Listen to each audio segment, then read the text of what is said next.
नमस्कार, माझं नाव प्रियंका सरवार.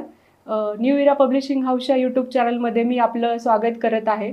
तर आपण याआधीचेही आपले सगळे लेखकांचे व्हिडिओज बघितले असेल, पुस्तकांबद्दलची माहिती आपण ऐकली असेल आणि माझं नेहमीचं तुम्हाला सांगणं असतं की तुम्ही नक्की वाचत असाल न्यू इराची पुस्तकं. तर आजही आपण नवीन लेखकांसोबत नवीन पुस्तकाबद्दल चर्चा करणार आहोत. तर आज आपल्यासोबत आहे संताजी घोरपडे या पुस्तकाचे लेखक रवी मोरे सर. तर सरांचं आपण आधी स्वागत करूया. सर नमस्कार, तुमचं आमच्या चॅनलमध्ये खूप स्वागत आहे सर. सर, संताजी घोरपडे हे पुस्तक सरांनी मागच्या वर्षी लिहिलं आणि ते आपण न्यू इरा पब्लिशिंग हाऊसकडून प्रकाशित केलं. तर ह्या पुस्तकाबद्दलचा सरांचा अनुभव काय होता, सरांनी किती गोष्टींचा अभ्यास केला, तर ह्या सगळ्या गोष्टी आपण त्यांच्याकडून जाणून घेऊया. तर सर, आपण पुस्तकाबद्दल बोलूया आता. सर, काय सांगाल, संताजी घोरपडे नाव जरी ऐकलं आपण तरी आपल्या सगळ्यांच्या अंगावर काटा येतो आणि आपण एक इतिहासाच्या अशा पर्वामध्ये चालू जातो की जो आपल्यासाठी फार सुवर्ण काळ होता, इन्स्पायरिंग होता आपल्या सगळ्याच महाराष्ट्रातल्या लेकरांसाठी. तर काय सांगाल तुम्ही? संताजी घोरपडे स्वराज्याचे असे सेनापती आहेत की ज्यावेळेस संभाजी महाराजांचा मृत्यू झाला त्यावेळेस मराठा साम्राज्य पूर्ण संपलं असं औरंगजेबाची धारणा झाली होती. स्वराज्य आपलं संपलं किंवा औरंगजेबाला असं वाटत होतं की हा आपण मराठ्यांचा राजा पकडलाय आणि मारलाय तरी मराठ्यांचं राज्य संपलं, ही भावना झाली होती औरंगजेबाची. तर त्या दिल्ली शहराच्या भावनेला तडा देण्याचं काम आणि तडाखा देण्याचं काम आपल्या संताजी घोरपडे यांनी केलेलं आहे. तर तो काळ असा धामधुमीचा होता की आपला राजा मारला गेला होता, आपली राजधानी पडली होती, आपल्या दुसऱ्या राजाला राजधानी सोडून इथून स्वराज्यातून जावं लागलं होतं लांब तंजावरपर्यंत, जिंजीपर्यंत.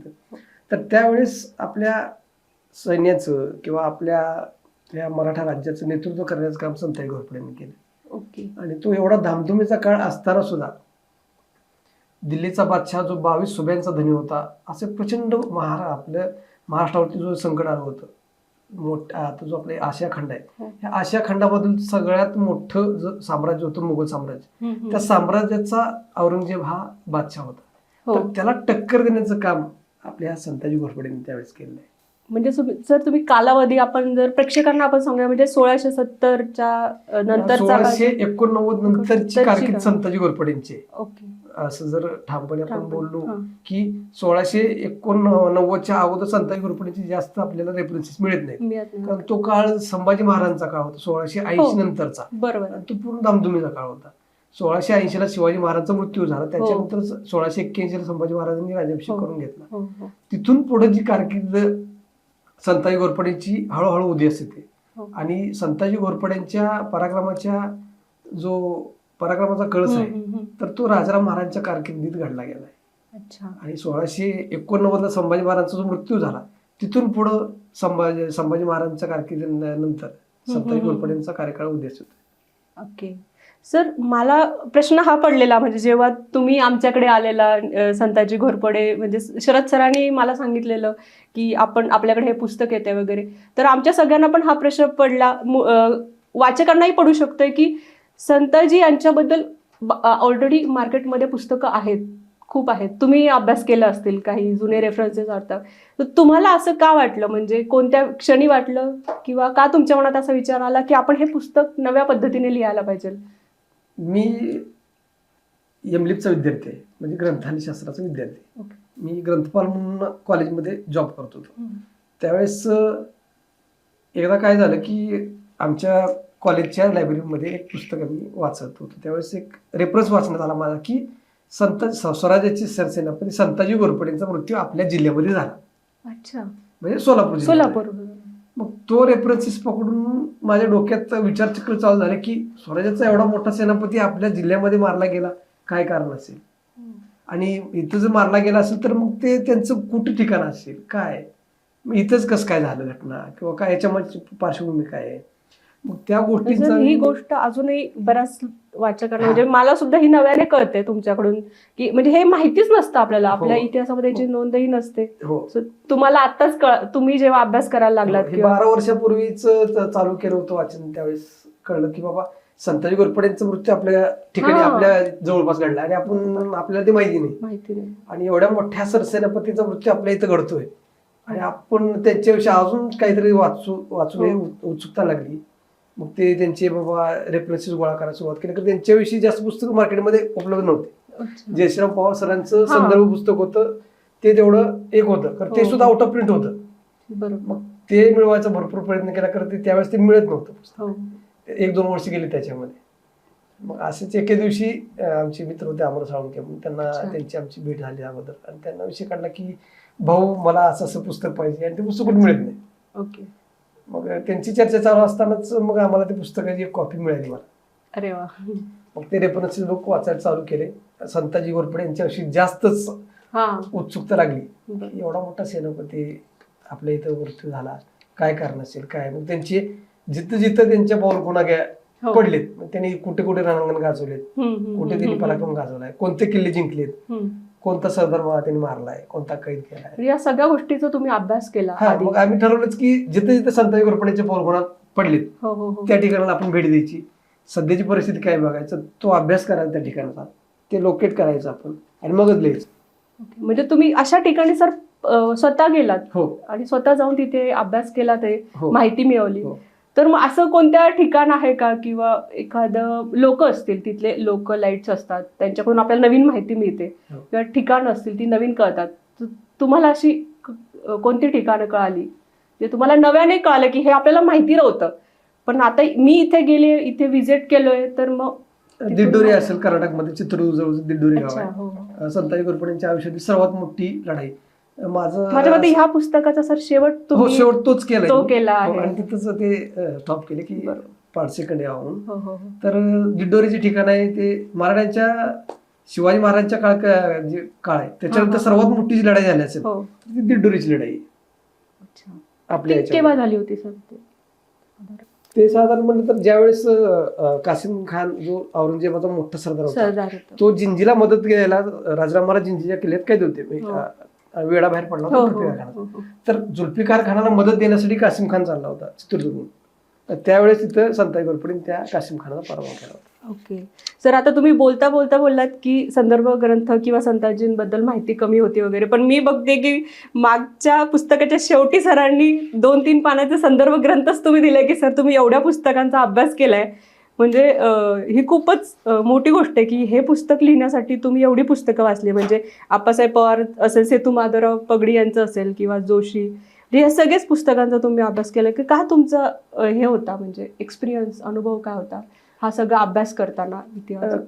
ह्या अभ्यास करताना एक एक पत्र आम्हाला एवढं महत्वाचं वाटलं की त्याच्यातून संताजी घोरपड्यांचं व्यक्तिमत्व वेगळे पण जाणवलं आम्हाला. जसं आपण शिवाजी महाराज आदर्श म्हणतो आता, तर त्या काळात सुद्धा शिवाजी महाराज आदर्श मानणारे सैनिक होते, सेनापती होते. संताजी घोरपड्यांचे आदर्श शिवाजी महाराज होते. त्यांनी प्रत्येक आपल्या आयुष्यातली प्रत्येक घटना शिवाजी महाराजांना आपल्या डोळ्यासमोरच त्यांनी ठेवून पार पाडली प्रत्येक कामगिरी. आपण लाल महालामधली शिवाजी महाराजांची जी कामगिरी बघतो किंवा ऐकतो किंवा वाचतो की शिवाजी महाराज लाल महालामध्ये घुसून शाहिस्तेखानाने मोठे कापले, तसंच भीम पराक्रम संताजी घोरपडेंनी वडूतोळापुराच्या छावणीमध्ये औरंगजेबाच्या छावणीवरती हल्ला करून केली. तर त्यावेळेस औरंगजेब त्यांच्या हाताशी लागला, त्यामुळे वाचला तो, आणि औरंगजेब आपल्या हाती लागला नाही म्हणून संताजी घोरपडेंनी छावणीची कळस कापून आणली. अच्छा, म्हणजे त्यांच्या पुढे आदर्श आपले छत्रपती महाराजच होते, त्यांच्याच पावलावरती मावळे चालत होते आणि पराक्रम गाजवत होते.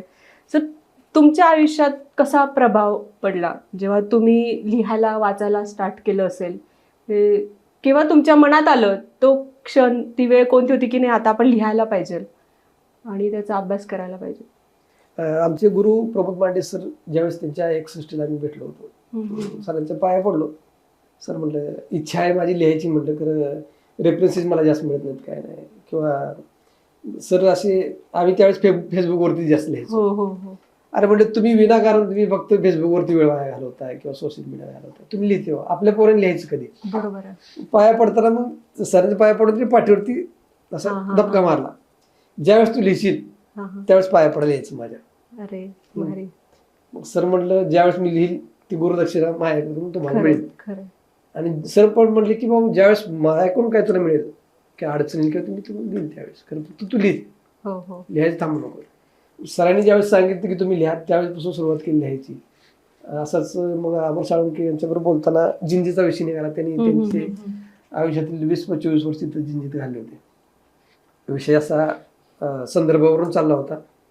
सुरुवात आमची तंटाचा म्हणजे आमचे खटके जोडत गेले. एक वेळ म्हणजे तुम्ही काय वाचताय किंवा काय, मी म्हणतो तुम्ही काय फिरताय काय, असं आमची शब्द चकमक चालू. मी जिंजीचा किल्ला बघितलाय. संताजी घोरपड्यांच्या जे लढाई झाली ते जिंजीच्या परिसरात झाल्यावर. तेव्हा झाल्यावर मग मी त्यांना म्हणलं भाऊ मला जिंजी बघायचंय. ते म्हणजे या आपण जिंजी बघू. मग भाऊंच्या अभ्यासात त्यांच्या मार्गदर्शनाखाली, म्हणजे मार्गदर्शन म्हणलं पाहिजे, कारण त्यांनी वयाची 20-24 वर्ष तिथे घालले. त्यांनी जिंजीचा परिसर बघितला.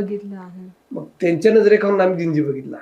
त्यावेळेस संताजी घोरपडेंची बाबा युद्धाची त्यांची स्ट्रॅटेजी असेल, व्यूहरचना असेल, की बाबा कोणत्या किल्ल्यासमोर जुल्फिकार खान तळ पडलाय, कोणत्या किल्ल्यासमोर त्याच्या हाताखालच्या साधारणचा तळ पडलाय, राजाराम महाराज कुणीकडून गेले, संताजी घोरपडेंनी कुठून आपली सैन्य हात आणलं किंवा महाराजांना मदत केली, ह्या अशा गोष्टी त्यांनी बारकाईने आम्हाला तिथं सांगितल्या. तो माझ्यासाठी टर्निंग पॉईंट आहे.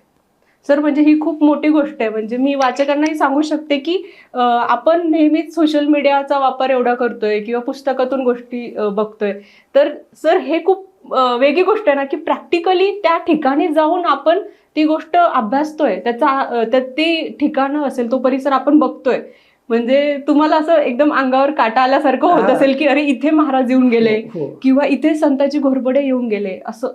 म्हणजे तो काळच तसा होता की आमची इच्छा होती की घरात बसून नाही लिहायचं, त्यांचे पाऊलखुणा कुठे पडले तिथंच जायचं, बघायचं त्यावेळेची परिस्थिती काय, आता त्याचे काय अवशेष राहिलेत का. मग त्यासाठी मी दिल्लीपासून खाली जिंजीपर्यंत 4-5 फेऱ्या पूर्ण केल्या त्यावेळेस. पण सर तुम्ही हे करत होता, लिहित होता, मग घरची कशी परिस्थिती होती? म्हणजे आता तुम्ही असं म्हणताय की नाही मी इकडे गेलो तिकडे गेलो, तर कोणालाही साहजिक प्रश्न पडेल की असं करताना तर आपण म्हणजे तुमचा जॉब असेल किंवा कसं, म्हणजे तुम्ही आर्थिक दृष्ट्याही तुम्ही कसं म्हणजे ती गोष्ट सांभाळून तुम्ही हे कसं केलंय सगळं? पुस्तक लिहिण्यामध्ये सगळ्यात जास्त भूमिका म्हणजे पाठीमागे माझ्या बायकोच आहे. कसं आहे, जर घर सांभाळणे आपली जर चांगली भक्कम असेल तर माणूस जग जिंकू शकतो. आणि माझं पुस्तक लिहिण्याच्या ज्यावेळेस फेऱ्या चालू झाल्या, प्रत्येक वेळेस मी अमर साळुंखे यांच्याबरोबर जायचं. आमची संदीप देशमुख असतील, अभिजित तळेकर असतील, परत शशी कुंभे असतील, मग आमची अशी टीम फिरायला जायचो. त्यावेळेस घरच्यांना सांगायचो की मी 8 दिवस चाललोय, 10 दिवस चाललोय, तू घर सांभाळ, मुलांचं बघ. खूप मोठी गोष्ट आहे. म्हणजे ती बायको पहिल्यांदा वेळेस जाताना म्हणायची काय तुम्ही सारखं फिरताय, घरी लक्ष कोण द्यायचं, मुलांकडे कोण बघायचं. कारण ज्यावेळेस आमची मित्र कंपनी यायला लागली घरी, मोठ्या लोकांचे येणं जाणं व्हायला लागलं किंवा मी मोठ्या लोकांना भेटायला लागलो, त्यांच्याकडून सत्कार व्हायला लागले माझे, तर तिला वाटलं की बाबा आपला नवरा कुठेही असं वायफळ फिरत नाही, चांगलंच काम करायला. तर माझी कुठेतरी भूमिका अशी आहे की मी घर सांभाळावं, नवऱ्याला आधार द्यावा किंवा धीर द्यावा की मी पाठीमाग आहे तुमच्या, तुम्ही बिनधास्त फिरा, बिनधास्त द्या, मी घर सांभाळते. त्यामुळे माझ्या बायकोचं खूप मुलाचं योगदान आहे ह्या पुस्तकामध्ये. मग हे पुस्तक आल्यानंतर सर त्यांची प्रतिक्रिया काय होती? त्यांनी वाचलं आहे का?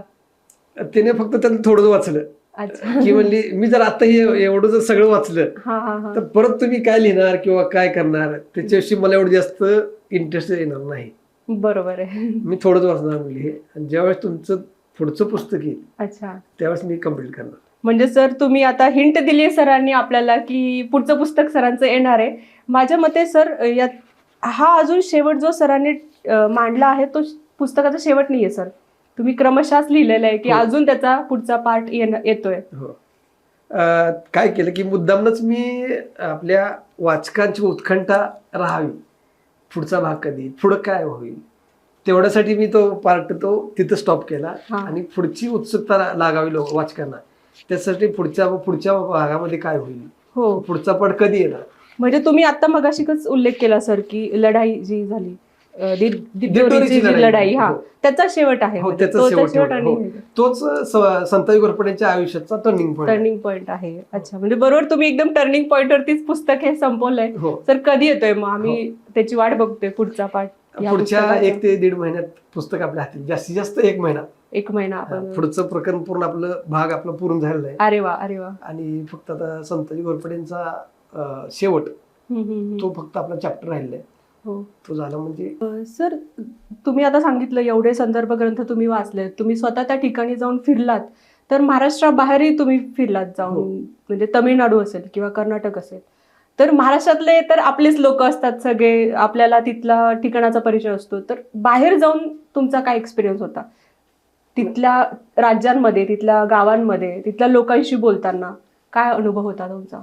संताजी घोरपडेंच्या पॉल शोधताना महाराष्ट्रामध्ये एवढी काय अडचण नाही, कारण आपली लोक आहेत सगळे. हा, बरोबर. खरं उत्तरेमध्ये गेल्यानंतर जरा थोडा त्रास जाणवला अच्छा. आणि जरा अडचणी पण आल्या. तिथली लोक सहकार्य करण्याच्या म्हणजे परिस्थिती नव्हती. ओके. कधी त्यांनी सहकार्य केलं नाही. आणि उत्तरेतील लोक महाराष्ट्रातून आल्यामुळे त्यांचा आपल्याकडे बघण्याचा दृष्टिकोन जरा वेगळाच होता. अच्छा. इतिहास किंवा मराठ्यांचा इतिहास म्हणलं की जरा ते जरा वेगळेच त्यांचं हावभाव वगैरे किंवा त्यांची बॉडी लँग्वेज वेगळी वाटली. बुरहानपूर असेल, आग्रा असेल, ओके. दिल्ली, तर ह्या ठिकाणी जरा त्यांचं सहकार्य नाही मिळालं. खरं कर्नाटक आणि तमिळनाडूमध्ये लोकांचा प्रतिसाद अतिशय उत्तम मिळाला. आणि शिवाजी महाराज म्हटलं की बाबा त्यांचं एक वागणं, त्यांचं बोलणं, त्यांचं आपुलकीपणा, त्यांची माया म्हणा आपल्या भाषेमध्ये तर चांगली होती. ते लोक बऱ्यापैकी त्यांचं स्वागत करण्याचं, म्हणजे आपण जर त्यांच्या विचारात गेलो बाबा की आम्ही असं असं आम्हाला इथं अशी गोष्ट बघायची की मंदिर असेल, एखादी गडी असेल, तर ते लोक सांगायचे त्यावेळेस. कारण त्यांची भाषा आपल्याला येत नाही. कारण आमचे मित्र होते अमृतसर, त्यांना त्या भाषा येत होत्या. ते आमच्यामध्ये दुभाषाचे काम करायचे. अच्छा. मग त्यावेळेस त्यांचं आपुलकी होती त्यांची, ती अतिशय चांगली होती. त्यांनी काही ठिकाणी आमची आता राहण्याची सोय असेल, जेवणाची सोय असेल, किंवा चांगलं कुठं काय मिळतंय किंवा सोय आहे का, किंवा मंदिर इथेच आहे, ह्या गोष्टी आहेत का, की आम्ही असं सांगितलं की इथं असं असं घडलं होतं, लढाई घडली, किंवा आपल्या शिवाजी महाराजांचं काहीतरी पाऊल कोण असतील, अशा गोष्टी आम्ही विचारलो. त्यांच्या लोकांचा बघण्याचा आपल्याकडे दृष्टिकोन अतिशय चांगला होता. अरे वा. की बाबा अशी लोक एवढे लांब लोक आलेत आणि आपल्या इथं आलेत, तर यांना आपण काहीतरी मदत केली पाहिजे, यांना काहीतरी सांगितलं पाहिजे. बरोबर. अशा लोकांचा बऱ्यापैकी चांगला आम्हाला तिकडे खाली अनुभव आला.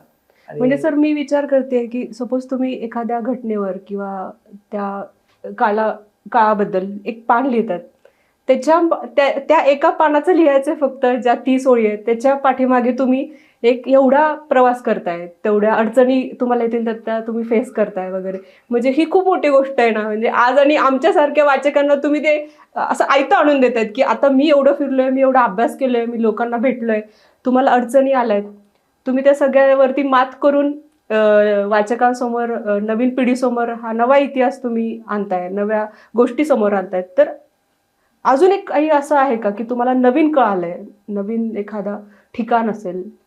संताजी घोरपडेंच्या आयुष्यातील सर्वात मोठी लढाई म्हणजे दिंडोरीची लढाई. तर त्या लढाईच्या वेळेस आणि त्याच्यानंतरच संपूर्ण मराठ्यांचं राजकारण सगळं विस्कटलंय. तर त्या लढाई वेळेस संताजी घोरपडेंनी मोगलांचे मातब्बर असे सरदार लोळवले, म्हणजे त्यांचा पराभव केला. कासिम खान हा सर्वात मोठा सरदार होता त्यावेळेस. तर तो संताजीच्या भीतीने आपू खाऊन गेला त्या गडीत. तर त्या गडीत त्यावेळेस त्या गडीला चारी बाजून मराठ्यांनी आपल्या वेढलं होतं. तर 10 ते 13 दिवस आपला तळ त्या गडीच्या बाहेर होता. ते मोगल सैनिक तिथं उपाशी होते, त्यांना पाणी सुद्धा मिळत नव्हतं. असा उल्लेख सापडतो समकालीन की त्यांनी आतली घोडी जी होती, ती घोडी एकमेकांची शेपटी खायला लागली, त्या घोड्यांना खायला मिळेना. एवढी नाकेबंदी संताजी घोरपडेंनी केली होती त्यावेळेस. आणि जर जे काय आतलं असेल अन्नधान्य वगैरे, तर ते जेवढं होतं तर त्यांनी जपून वापरून खाल्लं, तर त्यांना शेवटी खायला मिळेना. तर आपले जे संताजी घोरपडे त्यांचे सैन्य होतं, ते तटाच्या बाहेर उभा राहून धान्याच्या चुंगड्या थोड्या पोड्या असे बांधले, तर ते असे दाखवायचे असे. ते वर्ण त्यांच्या दोरीला बांधून वर्ण पैशाची थैली सोडायची खाली.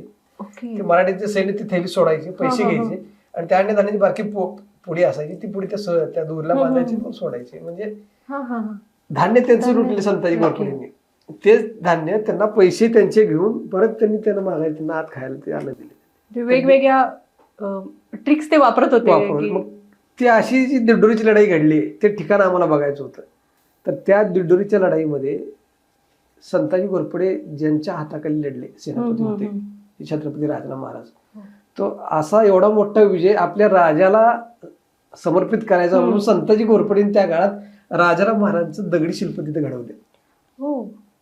तुम्ही ते बघून आलात? ते आम्ही शोधलं, ते आम्ही शोधलं आणि ते बघितलं आम्ही. तिथले गावकरी जे होते त्यांची भेट घेतली, त्याने आमचं स्वागत केलं, आमचं आदरातिथ्य केलं. त्याने आम्ही सांगितलं की इथं अशी मराठ्यांचा सर्वात मोठा सेनापती, त्यांनी मोगलांच्या सैन्याला लोळले. तर त्यांनी म्हणजे माझ्या पूर्वजांनी माझ्या पंजोबा अशी जी पिढ्यानपिढ्या आम्हाला ती गोष्ट सांगितली गेली. कारण अच्छा. आमची लोक अडाणी होती, आम्हाला ती गोष्ट माहित नव्हती कोण सेनापती आहे. बरोबर आहे. फक्त माहिती की त्यांनी ऐकलं असेल एखाद्या कहाणीमध्ये, स्टोरीमध्ये पिढ्या गोष्ट सांगत गेली की आमच्या लोकांनी आम्हाला सांगितलं की ते मराठ्यांच्या एका सेनापतीची लढाई झाली. कुठला सेनापती आम्हाला माहित नाही, मराठी आम्हाला येत नाही. म्हणजे सर याचा शोध आधी कुठंच नव्हता, म्हणजे कोणत्याच पुस्तकामध्ये नव्हतं, ते तुम्ही लावला त्याचा शोध. मी आणि आमची मित्र आम्हाला सांगून की आम्ही दोघांनी लावलं. अरे वा. म्हणजे सर ही खूपच मला सुद्धा नव्याने कळालं ही गोष्ट की आणि एखादा सेनापती आपल्या राजाविषयी किती निष्ठावान असू शकतं त्याचं हे मूर्तिमंत उदाहरण म्हणजे संताजी घोरपडे. कारण त्यांनी मी मोठा नाही, जर त्यांच्या जागी आपण विचार केला असता अरे मी लढाई खेळली, मी इथे विजय मिळवलाय, तर माझं शिल्प असायला पाहिजे. तर संताजी घोरपडेने आपलं इमान जे आहे ते रायगडाच्या मातेशी वाहिलं होतं. असा निष्ठावान सेनापती होता. त्याने आपल्या राजाचं स्मारक तिथं बांधलं. आणि आजही त्या गावातले जे केअरटेकर आहेत ते आपल्या मराठ्यांच्या राजाचं शिल्प जतन करत आहेत आणि ते सांभाळून ठेवले ते.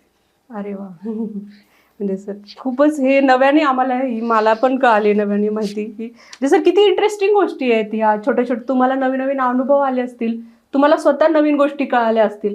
सर मला तुम्हाला असा प्रश्न विचारायचा आहे की संताजी घोरपडे यांच्यामध्ये अशा 3 कोणत्या गोष्टी तुम्हाला सांगता येतील, 2 ते 3, की ज्याचा प्रभाव तुमच्या आयुष्यावरती पडलाय की त्यांच्याकडून आपण हे गोष्ट नक्कीच शिकली पाहिजे? संताजी घोरपडे यांच्याकडून शिकण्यासारखं भरपूर आहे. त्यांचे आदर्श शिवाजी महाराज होते. आज 400 वर्ष झाले आपण शिवाजी महाराजांना आपण आदर्श म्हणतोय. कोणतंही क्षेत्र असो, आमचे गुरु म्हणायचे की तुम्ही कोणत्याही क्षेत्रात असा, तुम्ही त्या क्षेत्रात शिवाजी महाराज व्हायला पाहिजे. खरं म्हणजे तो काळ होता लढाईचा. कारण आता सुद्धा लढाई चालू आहे, वेगवेगळ्या क्षेत्राची लढाई, स्वरूप बदललंय. तर शिवाजी महाराजांचा पगडा असणार असला असा सेनापती ह्या सेनापतीकडून सुद्धा भरपूर शिकण्यासारखं आहे. तर दिड्डोरीच्या लढाईमध्ये शत्रू सैन्य यांच्या हाताशी आलं होतं, सगळं शरण आलं होतं. तर त्यावेळेस त्यांनी त्या शरण आलेल्या सैन्याला न मारता, कत्तल न करता त्यांनी धर्मवाढ दिले, म्हणजे त्यांना सोडून दिलं.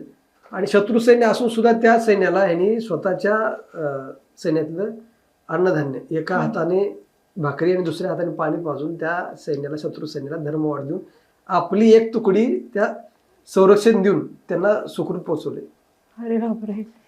म्हणजे संताजी घोरपडेकडून आपण दयाळूपणा शिकू शकतो. निष्ठा म्हणजे काय, दिलदार व्यक्तिमत्व आहे की शत्रूसाठी पण ते एवढं त्यांची भावना मायाळू होती, म्हणजे चांगली. आणि स्वतःच्या राजाविषयी किती निष्ठावान असावं, आणि राजाविषयी आपली निष्ठा म्हणा, आपलं प्रेम कोणत्या प्रकारचं असावं ते संताजी घोरपडेकडून आपल्याला शिकता येते.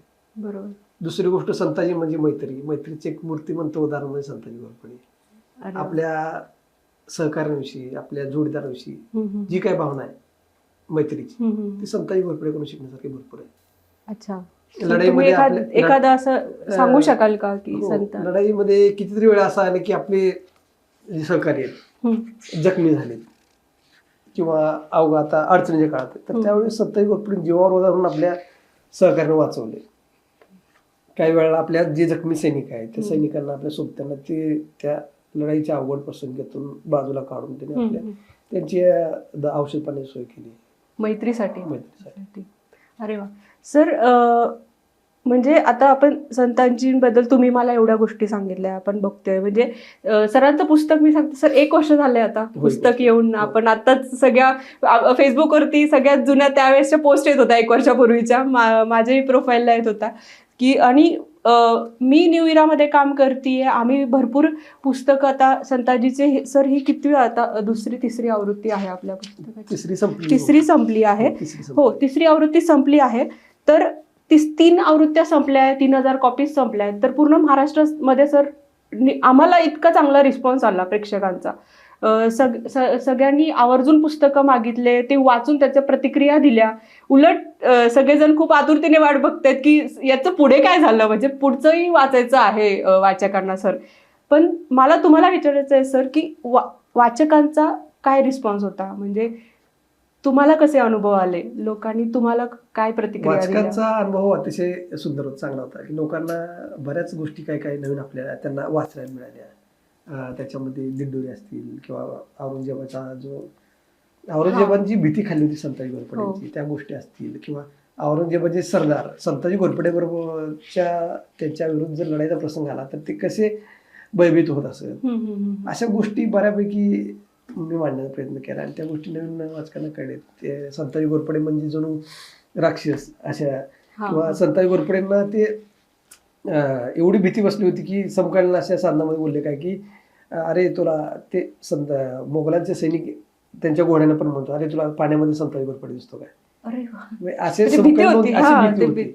आणि औरंगजेबाला सुद्धा जो वडोदरापूरच्या छावणीवरती जो संताजी घोरपडे हल्ला केला, तिथून जो औरंगजेबाने संताजी घोरपडे नावाचा जो धसका घेतला, तो संताजी घोरपडेच्या मृत्यूनंतरच औरंगजेब मराठ्यांचे किल्ले घेण्यासाठी बाहेर पडला आपल्या छावणीतून. तोपर्यंत औरंगजेबाने मराठ्यांचे किल्ले घेण्याचा स्वतःहून तरी नाच केला नाही. म्हणजे सर वाचकांच्या मग ह्या प्रतिक्रिया होत्या तुम्हाला की नवीन गोष्ट, नवीन माहिती कळाली आहे? कितीतरी लोकांनी सांगितलं की सर आम्हाला माहितीच नव्हतं की संताजी घोरपडे समाधी आपल्या गावात आहे.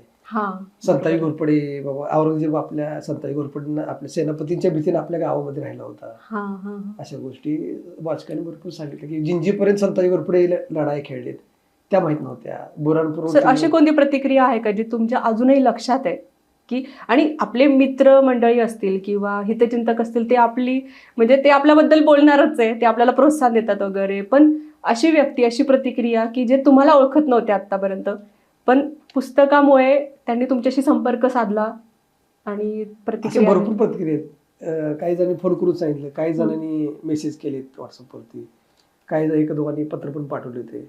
आणि सगळ्यात मोठी प्रतिक्रिया म्हणजे ज्यांना आम्ही इतिहासामधले ज्येष्ठ इतिहास संशोधक गुरु मानतो, ते डॉक्टर जयश्रीराव पवार सर, ज्यावेळेस त्यांची भेट झाली, त्यांनी ज्यावेळेस पुस्तक हातात घेतलं आणि त्यांची ज्यावेळेस प्रतिक्रिया आली की छान, तिथं आपण जिंकलो.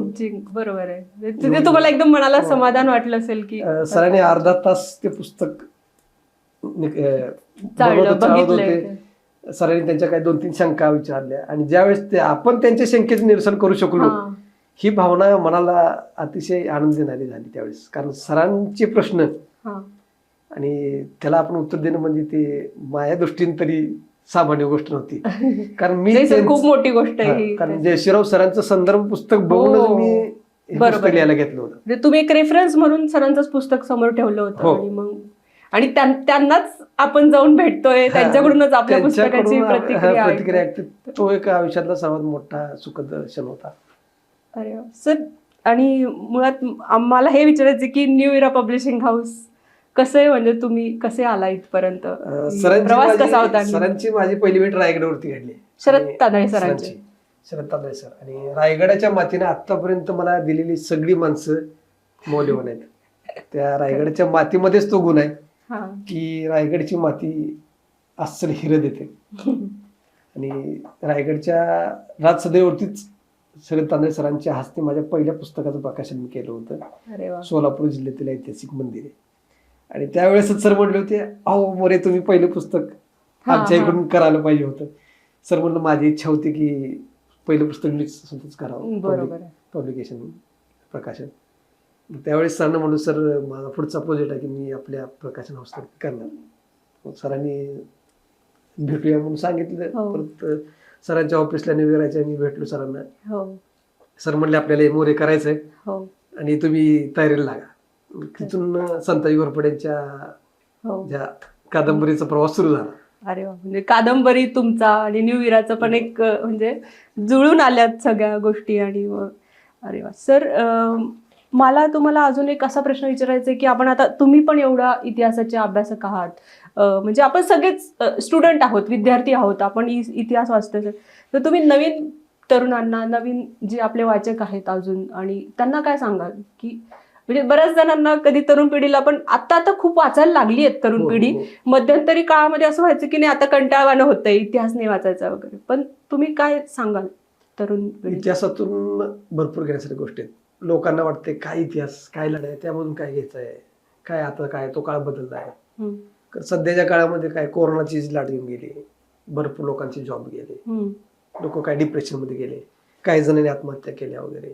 तर इतिहास असा एक विषय आहे की अवघड परिस्थितीमध्ये आपण कसं वागावं, काय आदर्श घ्यावा किंवा त्या घटनांमधून आपण काय बोध घ्यावा खरं किंवा त्या घटनांमधून आपण काय गोष्टी घेताना आपण कसं अवघड परिस्थितीला फेस करावं, संकटांना कसं सामोरावं, अशा भरपूर गोष्टी आपण इतिहासामध्ये घेऊ शकतोय. आणि तरुणानंतर असा एवढा मोठा आपला खजाना आहे आपल्याकडे. तर शिवाजी महाराज म्हटलं की अजून काय पाहिजे आपल्याला. आणि शिवाजी महाराजांचं नाव घेऊन आणि त्यांच्याकडे बघून कितीतरी लोकांनी आपलं आयुष्य घडवले.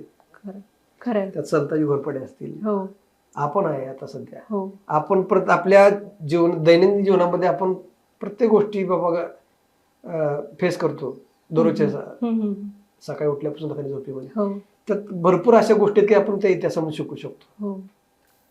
म्हणजे इतिहास अजून जास्त तरुण पिढीने वाचला पाहिजे, त्यातून शिकलं पाहिजे. फक्त वाचून फक्त शांत बसलं नाही पाहिजे, त्यातून कधी बोध घेतला पाहिजे की बाबा अशा घटना घडल्या त्यातून आपण कधी शिकलं पाहिजे. संकट काय आपल्यावरती झाले, संकट त्या काळात सुद्धा गेलीत आणि तेव्हा तर खूप जास्त होती आपल्याकडे. तरी साधनांची कमतरता नाही, त्या काळात साधनांची कमतरता होती. आता तर आपल्या सगळं आपल्या हातापायशी लोळून घेते, सगळं उपलब्ध आहे, सगळं. मग एवढं आपल्या हातापायशी सगळं असताना आपण एवढं हातबल का आहोत. म्हणजे त्या काळामध्ये बघा ना, आता मावळे असतील, छत्रपती शिवाजी महाराज असतील, त्यांच्याकडून एक मेसेज इकडून तिकडे पोहोचवण्यासाठी किंवा जाण्यासाठी त्यांना एवढा वेळ लागायचा, दिवस जायचे. आपण तर असं एक व्हॉट्सअप उघडलंय, कॉल केलाय, लगेच आपल्याला इतक्या सोप्या आहेत सगळ्या गोष्टी. आता काहीच आवड नाही. पुस्तकाच्या निमित्तानं किती संकट आले आम्हाला, किती वेळा आमच्या जीवावरती बेतला प्रसंग. दक्षिण असं पण झालं सर, काय नक्की दक्षिण भारतामध्ये फिरताना आम्ही एका ठिकाणी गेलो होतो, मी आणि आमचे मित्र आम्हाला सांगतो. तर त्यावेळेस त्या किल्ल्याच्या पायथ्याला काय असं टोळकं बसलो होतं. आम्ही आमच्या नादामध्ये जायचा, किल्ला बघायचा, महाराजांचं काय सापडतंय का, अवशेष वगैरे काय, एखादं शिलालेख असेल, एखादं शिल्प असेल, अशा गोष्टी बघायच्या म्हणून आमचं लवकर जायचं, बघायचं आणि सूर्य मावळायचं ते यायचं.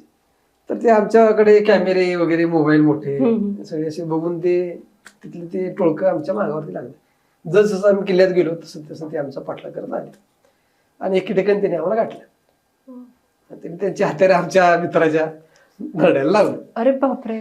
मला तर भाषा येत नव्हती आणि ज्या आमच्या मित्राच्या गळ्याला लावलं त्याच माणसाला, आमच्या म्हणजे अमोर साळुंखेंना तो भाषा येत होती. आणि आमच्या गळ्यामध्ये कॅमेरे, मोबाईल वगैरे. मग त्यांना वाटलं की बाबा ही लोक वेगळी आहेत, यांच्याकडून काहीतरी आपण लुटू शकतो वगैरे काय. त्यांनी लावलं आणि ते त्यांच्या भाषेत बोलू लागले की तेलुगू भाषेत, तमिळ तेलुगू भाषेत बोलू लागले की तुमच्याकडे जे काय सामान आहे ते पहिलं काढा, नाही तर तुमचा आम्ही ते जीव घेऊ. ज्या वेळेस अमोर भाऊ बोलायला लागले त्यांच्या भाषेमध्ये की बाबा तुला काय पाहिजे घे, खरं आम्हाला काय करू नको. ते आम्ही जाताना फोटो काढत गेलेलो. त्यांना वाटलं की याने आमची शूटिंग काढली, आमचे फोटो काढले, हे कुठतरी प्रेसवाले असतील, पेपर मध्ये बातमी देतील आणि आमचं इथं बसायचं अवघड करतील किंवा आम्हाला पोलीस घेऊन जातील नाही, असं काहीतरी आमच्यावरती लटामर येईल म्हणून ते बोल लागले की तुम्ही काय फोटो वगैरे काढले काय असं तसं. त्यावेळेस भाऊकडं आय कार्ड होतं, माझ्याकडे आय कार्ड होतं. मग ज्या वेळेस ते आय कार्ड बघून त्यांनी वाटलं की बाबा ही कुठेतरी अधिकारी लोक आहेत, त्यांना काय त्रास केला तर आपल्याला काहीतरी आपल्यावरती काहीतरी वाईट गोष्ट घडली की आपल्या आंगलट येईल गोष्ट, म्हणून त्यांनी काय केलं की कॅमेऱ्यामधले मेमरी कार्ड काढलं, ते फोडलं, तोडलं, सगळं टाकून दिलं. आणि इथे लवकर थांबायचं नाही, तर त्यांची भाषा म्हणजे ते साऊथ पिक्चर आपण बघतो ते अन्ना टाईप वगैरे थांबायला नाही. हो, तुम्ही आता सांगते तर मला तुझं ते इमॅजिन होत आहे की तुमच्यावर कसं झालं असेल. त्यांची 70 वगैरे बघून आमची सगळी फार सगळी आमची वाट लागली होती की बाबा एखाद्याने उचलला इथंच आपला कार्यक्रम केला म्हणजे कोणाला कळणार पण नाही की आपण इथं मरून पडलोय. बापरे. आणि मेन आमचा माणूस ज्याला भाषा येत होती त्याच माणसावरती वार केला की संपला. आपण किती जरी बॉम्ब मारले तरी कोण आपल्या मदतीला कळणारच नाही, भाषेचा प्रॉब्लेम. त्यावेळेस ती अशी मजा झाली आमची की बाबा रे म्हटलं आता काय खरं नाही आमचं. भाऊ बोलले त्या भाषेत की बाबा ही लोक मीडियाची आहेत आणि ह्यांचा तुम्हाला काही दुखावण्याचं किंवा तुम्हाला कोणाला त्रास द्यायचा हे नाही, फक्त माहिती घ्यायला आलेत आणि फोटो काढून जाणार आहेत. मग ते म्हणले आमचे फोटो वगैरे काढलेत का, आमची शूटिंग काढली काय नाही, बघा म्हणले तुम्ही मोबाईल कॅमेरामध्ये बघा, काय केलं नाही. मग ते भाऊंचं मेमरी कार्ड वगैरे त्यांनी तोडलं आणि लवकरीत त्याच्यामध्ये तुमचे सगळे डाटा असणार, तुम्ही जो संशोधन केलंय किंवा फोटोज काढले असतील. आता आमची झाली पंचायत, आमचे जेवढे फोटो होते सगळे डाटा होता सगळा गेला. भाऊने डोक्याला हात मारला, बसून काढली, पाणी वगैरे बॅग मध्ये पेले, ते सगळे झाले. मग आता करायचं काय, मोबाईल मध्ये जेवढा डाटा होता तेवढा घेतला. परत पुढच्या वेळेस आम्ही नियोजन केलं, परत तुम्ही गेला? परत तो दौरा करायचा आणि तो आमचा चौथा दौरा होता. अरे बापरे, 4 वेळा तुम्ही 4 वेळा आम्ही दक्षिण दिग्विजय केला. राजाराम महाराजांचा म्हणजे सर तुम्ही हे गोष्ट फार हसण्यावारी सांगतात आता, असं नाही का जस्ट गेटिंग अरे झालं आता आमच्यावरती वार झाला असं झालं, म्हणजे सर एकदम हसून गोष्टी सांगताय विनोदी. पण मी वाचकांना सांगू इच्छिते की आपण तुम्ही ही गोष्ट सिरियसली घ्या की एक पुस्तक लिहिण्यासाठी, पुस्तक आपल्यासाठी आहे 200 ते 300 पानाचं, आणि सर जे भाऊ अमर साळुंके सरांचा जे उल्लेख करतायत ते सुद्धा आपले न्यू इराचे लेखक आहेत. त्यांचं पुस्तक आहे आपल्याकडे, मराठीतील दक्षिणेतील पाऊल खुणा आणि संताजी घोरपडे. म्हणजे सर तुम्हाला कदाचित वाचकांना प्रश्न पडला असेल की सर कोणाचा उल्लेख करताय, म्हणून मी हे सांगितलं. पण आपण हा विचार केला पाहिजे की आपल्यासाठी, वाचकांसाठी लेखक लोक सर तुम्ही एवढं मनापासून काम करतायत. म्हणजे असं नाही की AC मध्ये बसलेत आणि लिहितायत आणि काम फक्त लिहायचं म्हणून लिहायचंय आणि पुढे आणायचंय वाचकांना, असं नाहीये. म्हणजे तुम्ही जर मनापासून एवढं काम करताय वगैरे, म्हणजे हे खूप कौतुकास्पद आहेत आणि आमच्यासाठी अभिमानाची गोष्ट आहे की तुमच्यासारखे लेखक आमच्याकडे आहेत न्यू इराकडे. नाही, आमच्या गुरुने म्हणलं होतं की घरी बसून लिहायचं नाही, ऑन फील्ड जायचं.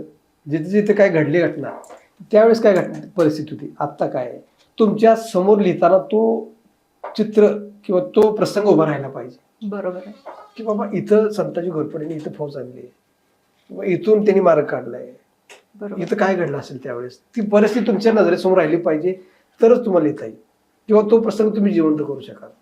तेवढ्यासाठी मग 2 वेळा दिल्ली स्वारी केली, बुरहानपूर मारलं म्हणजे बुरहानपूरचा दौरा केला, राजाराम महाराजांचा रायगड ते जिंजी प्रवास केला, शिवाजी महाराजांचा दक्षिण दिग्विजय केला, संभाजी महाराजांचा दक्षिण दिग्विजय केला. तर ह्या अशा गोष्टी आम्ही जोपर्यंत पूर्ण होत नाही तोपर्यंत लिहायचं नाही ठरवत. त्यावेळेस ही सगळे प्रवास जो केला, त्या प्रवासामध्ये आम्हाला अतिशय नवीन नवीन गोष्टी मिळाल्या, शिलालेख मिळाले, काही शिल्प मिळाली. त्या गोष्टीचा प्रसंग उभा करताना आम्हाला भरपूर फायदा झाला. नवीन लोकांना भेटता आलं, काही लोकांचा असा जो वाईट अनुभव आला, काही चांगल्या लोकांचा आला. काही लोकांनी आम्हाला जंगलात आम्ही हरवलं असताना आम्हाला त्या लोकांनी आम्हाला वाट दाखवली, मदत केली त्यांनी.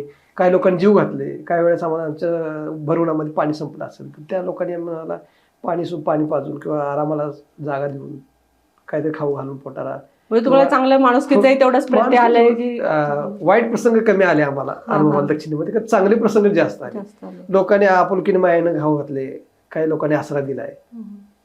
काही मंदिरामध्ये जिथं आम्हाला पोहोचता येत नव्हतं किंवा ज्या मंदिरामध्ये आम्हाला त्या मंदिरामध्ये जायचंय किंवा त्या मंदिरामध्ये काही अशा गोष्टी आहेत की तिथले फोटो मिळवायचे, तर अशा गोष्टी सुद्धा काही लोकांनी आम्हाला तिथं ऍक्सेस मिळवून दिला आम्हाला.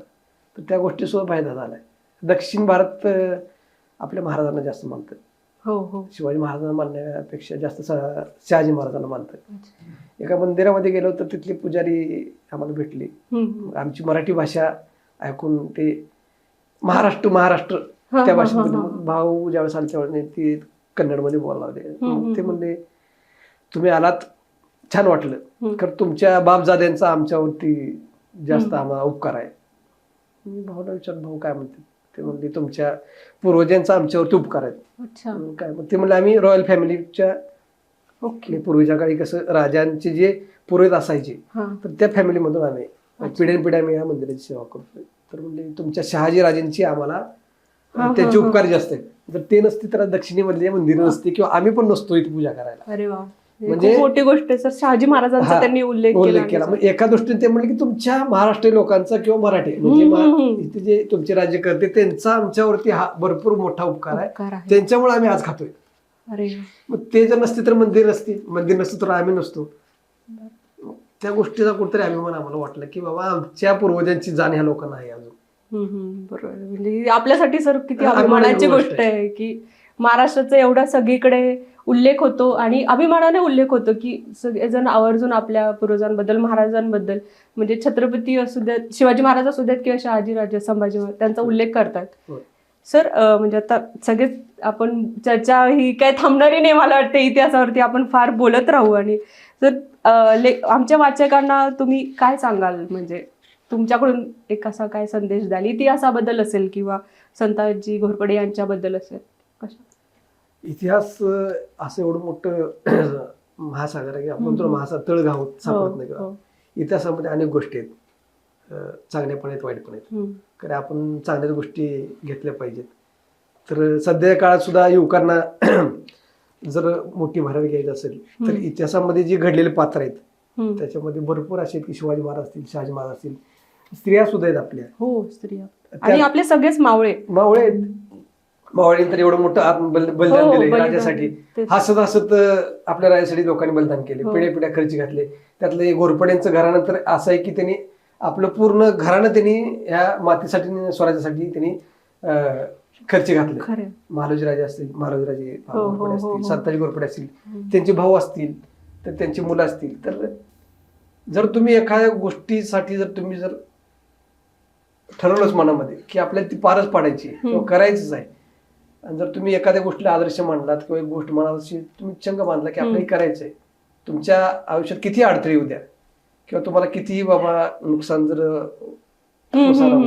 खरं तुमचं जे ध्येय आहे की जे तुम्ही टार्गेट ठरवले, तर ते ठरवण्यासाठी जर तुम्हाला जर काही अडचणी आल्या असतील तर इतिहास हा एक विषय असा आहे की जर तुम्हाला सतत प्रोत्साहित करत राहील, प्रोत्साहन देत राहील.